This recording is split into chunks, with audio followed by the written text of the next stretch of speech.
today's section we will determine the density of holes in valence band.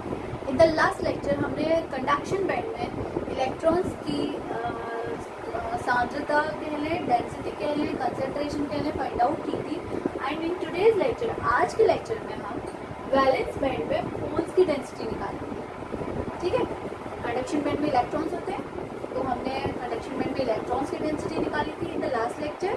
And in today's lecture हम निकालेंगे valence band में holes की density. Okay, कुछ चीज़ें उसी जैसी चलेंगी, कुछ चेंजेस आएंगे, because electron and holes are not completely equal, बिल्कुल इक्वल नहीं है. So let's start. देखिए, using the Fermi Dirac statistics the density of holes in the valence band is given as, वही सेम चीज़ है, same formula, density of states into probability function into T.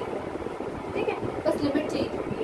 यहाँ पे N H हो जाएगा, वहाँ पे N C था, कंडक्शन बैंड के लिए था, यहाँ पे एन एच हो जाएगा, क्योंकि यहाँ क्या निकाल रहे हैं, होल्स के लिए निकाल रहे हैं. हम यहाँ पे किसकी कंसंट्रेशन निकाल रहे हैं, होल्स की निकाल रहे हैं. ओके, देयरफॉर अब लिमिट यहाँ पे चेंज होगी. वहाँ पर ईसी से इन्फिनिटिव थी, यहाँ माइनस इन्फिनिटिव से ईपी. अगर आपको याद हो, लास्ट लेक्चर में मैंने बताया भी था कि ये आपका ईपी है, this is your EP and this is your EC. तो ईसी अप टू इन्फिनिटिव जा रहा है और ईवी माइनस इन्फिनिटिव से आ रहा है. तो ये माइनस इन्फिनिटिव से ईवी तक है वैलेंस बैंड की लिमिट, और उसके ऊपर तो वैलेंस बैंड खत्म हो जाएगा ना, और कंडक्शन बैंड ईसी से शुरू होकर इन्फिनिटिव तक जा रहा है. तो इसलिए वहाँ पर हमने ईसी टू इन्फिनिटिव लगाया था, और यहाँ पर हम क्या लगाएंगे, limit minus infinitive to EV. Density of states into probability function, भाई सेम चीज. हाँ, यहाँ पर एक जो चीज चेंज होगी थी कि डेंसिटी ऑफ स्टेट्स जो है वो रहेगी, लेकिन जो प्रोबेबिलिटी फंक्शन है वो क्या हो जाएगा, वो 1 माइनस एफ हो जाएगा. क्यों हो जाएगा, क्योंकि एफ क्या थी, एफ अगर आपको याद हो तो ये प्रोबेबिलिटी फंक्शन था जहाँ इलेक्ट्रॉन के होने की संभावना थी. तो किसी घटना के अगर होने की संभावना x है, तो उस घटना के ना होने की संभावना 1 माइनस एक्स होती है. ठीक है, ये आपने प्रोबेबिलिटी में पढ़ा होगा. तो सिमिलरली अगर इलेक्ट्रॉन के होने की संभावना एफ ही है, तो इलेक्ट्रॉन जब वहाँ पर नहीं है, यानी वैकेंसी क्रिएट हो गई, वहाँ पर होल क्रिएट हो गया, तो उसकी प्रोबेबिलिटी क्या हो जाएगी, 1 माइनस एफ. तो यही तो हमारा प्रोबेबिलिटी फंक्शन हो जाएगा होल्स के केस में. इसमें ये चीज क्लियर भी लिखी है. देखिए, if F gives the probability of occupy of a state by an electron. F क्या दे रहा है, आपको प्रोबेबिलिटी दे रहा है कि किसी स्टेट को इलेक्ट्रॉन द्वारा ऑक्यूपाई करने की, घेरने की, है ना, इलेक्ट्रॉन के साथ. Then the probability function for probability, then the probability function, यानी कि जो प्रोबेबिलिटी फंक्शन होगा for what, for probability of a vacancy created. किस चीज की प्रोबेबिलिटी के लिए, वैकेंसी क्रिएट हो इस चीज की प्रोबेबिलिटी के लिए, by moving out of an electron. जैसे आपने उसमें से एक इलेक्ट्रॉन को निकाल लिया है, इसके बराबर होगा 1 माइनस एफ के. और हम क्या कह सकते हैं, और rather the probability of existence of a hole. देखिए, probability of existence of a hole क्या हो जाएगी, 1 minus F E.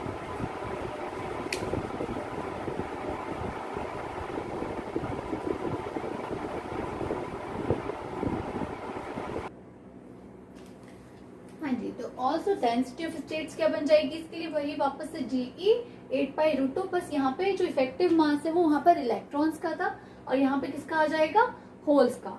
mh star की power 3/2 e to the power 1/2 upon H Q. Clear है. Here e is replaced by ev minus E. यहाँ पर हम e को किससे रिप्लेस करेंगे, ev माइनस ई से. वहाँ पे e माइनस ईसी से किया था, लेकिन यहाँ पे हम करेंगे ev माइनस ई से. As the hole can exist only in energy state ev, क्योंकि ev मैक्सिमम था वैलेंस बैंड का, कंडक्शन बैंड बिलो था, लोएस्ट था, इसलिए e माइनस ईसी किया था. लेकिन यहाँ पे चूंकि ev क्या है, टॉप है, तो मैक्सिमम ev तक ही तो आ सकती है e. तो इसलिए हम यहाँ पे e को किससे रिप्लेस करेंगे, ev माइनस e से. Therefore e is replaced by ev minus e, as the hole can exist only in energy state ev, क्योंकि होल तो ev में ही रह सकते हैं ना वैलेंस बैंड में. ev क्या है, टॉप ऑफ वैलेंस बैंड है, और below it. mh star refers to the effective mass of holes. यहाँ पे जीई क्या हो जाएगा आपका, देयरफॉर बस ई को हम ईवी माइनस ई से रिप्लेस कर देंगे तो ये आपका क्या बन जाएगा, डीई बन जाएगा, यानी कि डेंसिटी ऑफ स्टेट्स बन जाएगा। एंड तो जो प्रोबेबिलिटी फंक्शन है वो क्या आएगा, अभी हमने पीछे ही बात की थी, अभी लास्ट स्लाइड में ही बात की थी कि 1 माइनस एफ ई के इक्वल हो जाएगा। तो 1 माइनस एफ ई की वही value 1/1 plus E to the power E minus E F upon K T. इसको थोड़ा और सॉल्व करेंगे तो इसका एलसीएम ले लेंगे तो 1 plus E to the power E minus E F upon K T minus 1 upon 1 plus E to the power E minus E F upon K T हो जाएगा। यहाँ पे 1 से 1 कैंसिल हो जाएगा। तो अल्टीमेटली जो वैल्यू आपकी आएगी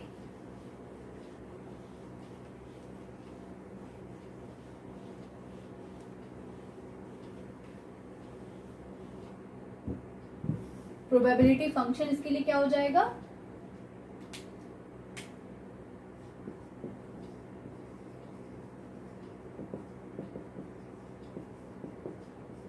इसके लिए हो जाएगा e to the power e minus E F upon K T upon 1 plus E to the power e minus E F upon K T. बस अब क्या, अब NH स्टार निकालेंगे, सॉरी NH निकालेंगे, यानी डेंसिटी ऑफ होल्स निकालेंगे, दोनों की वैल्यू लगा देंगे। लिमिट आपकी कहां से कहां तक चलेगी, माइनस इन्फिनिटिव टू ईवी। तो प्रोबेबिलिटी फंक्शन की वैल्यू और डेंसिटी ऑफ स्टेट्स की वैल्यू हम लगाएंगे। तो इसके लिए प्रोबेबिलिटी फंक्शन क्या बनेगा, E to the power E minus E F upon K T upon 1 plus E to the power E minus E F upon K T. तो आप बस concentration of holes find out करेंगे for limit minus infinitive to EV. Value substitute करी हमने यहाँ पे 8/√2 mh star की power 3/2 upon H Q into EV minus E की पावर हाफ। अब यहाँ पे हमने इसकी वैल्यू लगाई है ये वाली प्रोबेबिलिटी फंक्शन की। प्रोबेबिलिटी फंक्शन हमने होल्स के लिए लिया है, फिर से बता दूं, इलेक्ट्रॉन्स के लिए जो प्रोबेबिलिटी फंक्शन था उसको 1 में से सब्ट्रैक्ट करके हमको होल्स के लिए प्रोबेबिलिटी फंक्शन मिला है जो कि ये है। इसमें हम देखेंगे कि ये जो ई है यहाँ पर इसके लिए वैलेंस बैंड के लिए वो लेसर देन ई एफ है, ई एफ से बहुत छोटी है, तो आपकी एक्सपोनेंशियल टर्म बहुत छोटी हो जाएगी, लेसर देन 1 आ जाएगी, है ना। जब वो 1 से बहुत छोटी हो जाएगी तो वो 1 में बहुत छोटी वैल्यू जोड़ने से 1 पे कुछ फर्क नहीं पड़ेगा। अगर मैं 1 में 1 प्लस 0.00000008 भी जोड़ती हूँ तो 1 पे कोई फर्क नहीं पड़ने वाला, 1 ही रहेगा। इसलिए हम इसको डिनोमिनेटर में से इस टर्म को हम नेग्लेक्ट कर देंगे। तो अल्टीमेटली जो फंक्शन बचेगा वो बस ये बचेगा, इतना बचेगा, न्यूमरेटर बचेगा, जो कि आपका जो NH है वो ये बन जाएगा minus infinitive to EV 8/√2 mh star की power 3/2 upon H Q EV minus E की power half E to the power E minus E F upon K T DE. ठीक है, अब इसको वही वापस से, अब चूंकि हम वैलेंस बैंड में होल्स के लिए निकाल रहे हैं तो एनर्जी को ईवी पर ब्रेक करेंगे। जैसे उस डेरिवेशन में हमने ईसी यानी कंडक्शन बैंड की एनर्जी पर हमने ब्रेक किया था, तो यहाँ पर ईवी पर ब्रेक करेंगे, यानी प्लस ईवी माइनस ईवी। नहीं क्लियर हो तो वापस उस डेरिवेशन को जाकर दोबारा समझ लीजिएगा, क्लियर हो जाएगा।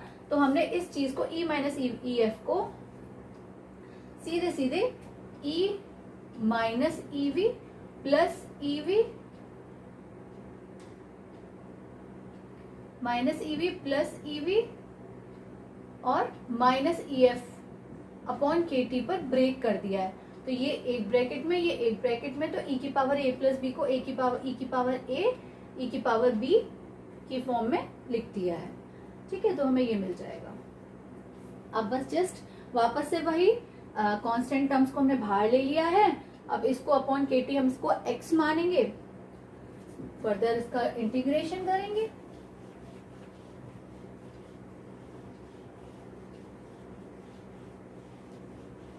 Late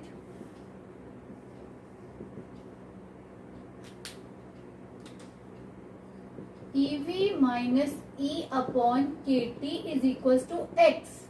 Therefore, this implies that minus DE is equals to KT dx. Okay. So substitution in this value 8/√2 mh star की power 3/2 upon HQ, and this term will also be come out as the constant term, not this one, this term. तो हम ले लेंगे e की power EV minus EF upon KT। अंदर क्या बचेगा, integration. अब वापस से लिमिट अप्लाई करेंगे। देखिए लोअर लिमिट, चलो लिमिट बाद में लगाते हैं, पहले वैल्यू रख लेते हैं। तो EV माइनस E की पावर हाफ की वैल्यू क्या आ जाएगी, इससे पावर हाफ करेंगे तो क्या आ जाएगा, x की पावर हाफ और रूट KT। ठीक है, और e to the power e minus EV।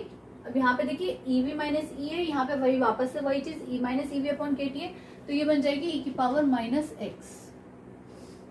Okay, and d की जगह हम क्या लिखेंगे, माइनस KT dx, क्योंकि ये DE माइनस का था ना, तो यहाँ से माइनस हटा के हमने इसको प्लस कर दिया, ये माइनस KT dx बन चुका है। एंड अब नाउ फर्दर सॉल्विंग इट, ये कांस्टेंट टर्म 8/√2 mh स्टार की power 3/2 upon h cube as it is आएगा, e की power EV minus EF upon KT as it is आएगी, और रूट KT भी बाहर आ जाएगा, एक ये वाला KT बाहर आ जाएगा, या फिर सीधे सीधे हम कहें KT की पावर 3/2 बाहर आ जाएगी। अंदर क्या बचेगा, हाँ हमने लिमिट्स लगाना रह गया।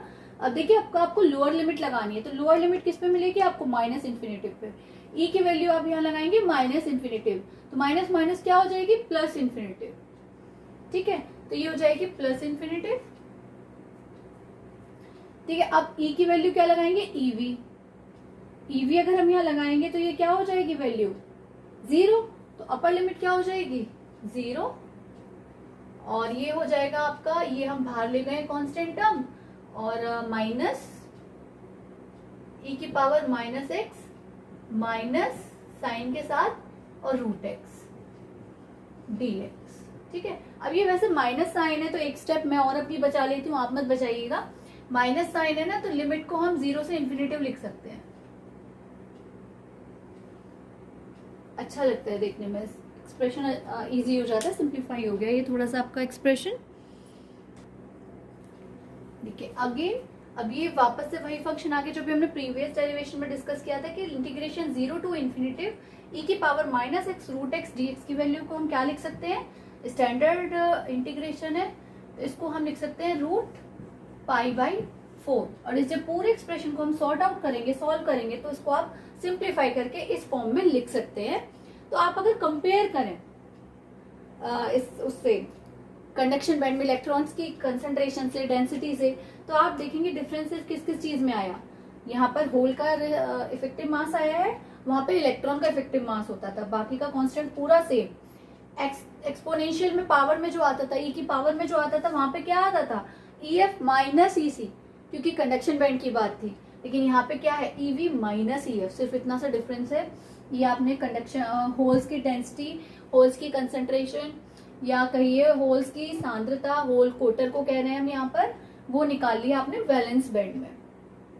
आई होप आपको ये दोनों डेरिवेशन जो हमने लास्ट लेक्चर में डिस्कस की थी और इस लेक्चर में डिस्कस की है, बहुत क्लियर हो गई होंगी। But still if you are having any kind of doubt, confusion, you can ask on the comment box, and I will make sure you to out of the doubt, and I will make sure to clear all your queries regarding these two derivations.